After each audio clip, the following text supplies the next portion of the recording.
হিৰণৰ সূত্ৰ ব্যৱহাৰ কৰি কেনেকৈ ত্ৰিভুজৰ কালি নিৰ্ণয় কৰে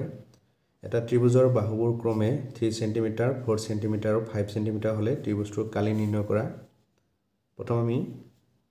s ৰ মান নিৰ্ণয় কৰিম s মানে হল অৰ্ধ পৰিসীমা এই বাহুটো যদি আমি a ধৰো এইটো b আৰু এইটো হল c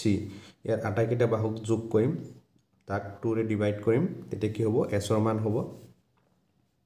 প্ৰথম আমি অৰ্ধ পৰিসীমা নিৰ্ণয় কৰি লম s ইকুৱেল টু হ'ব ইয়াৰ বাহুকেইটা কি আছে যে 3 cm 4 cm আৰু 5 cm a যদি আমি 3 cm ধৰো b 4 cm আৰু c 5 cm তাৰ মানে আটাইকেইটা বাহু যোগ কৰি তাক 2 ৰে ডিভাইড কৰিম 3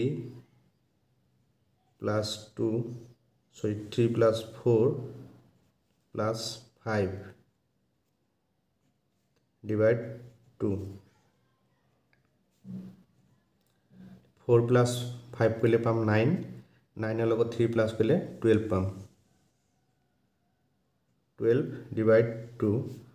12 ক যদি আমি 2 ৰে ডিভাইড কৰো 6 পাম s ৰ মান পালো আমি 6 মানে অৰ্ধ পৰিসীমা 6 পালো এতিয়া হিৰণৰ সূত্ৰ ব্যৱহাৰ কৰি আমি ত্ৰিভুজৰ কালি নিৰ্ণয় কৰিম এতে ত্ৰিভুজৰ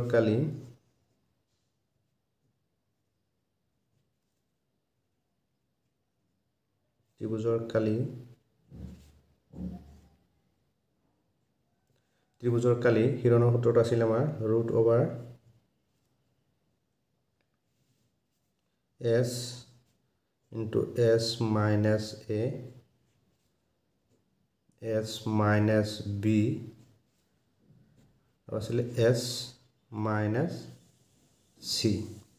এতিয়া আমি মানবোৰ বহুৱাই যাম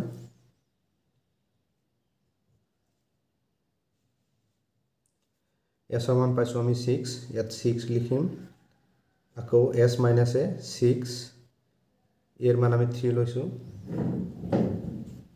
আকৌ s minus b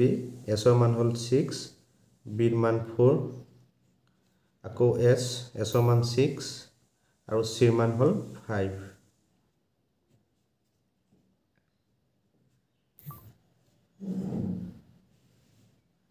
এতিয়া 6 টো আমি লিখিম এতিয়া 6 ৰ পৰা যদি আমি 3 মাইনাস কৰো 3 পাম 6 ৰ পৰা 3 মাইনাস কৰিলে 3 পাম আকৌ ব্ৰেকেট মানে পূৰণ হৈ আছে 6 ৰ পৰা যদি আমি 4 মাইনাস কৰি দিও 2 পাম ইনটু 6 ৰ পৰা যদি 5 মাইনাস কৰি দিও 1 পাম এতিয়া 1 যদি 2 লগত পূৰণ কৰি দিও 2 হ'ব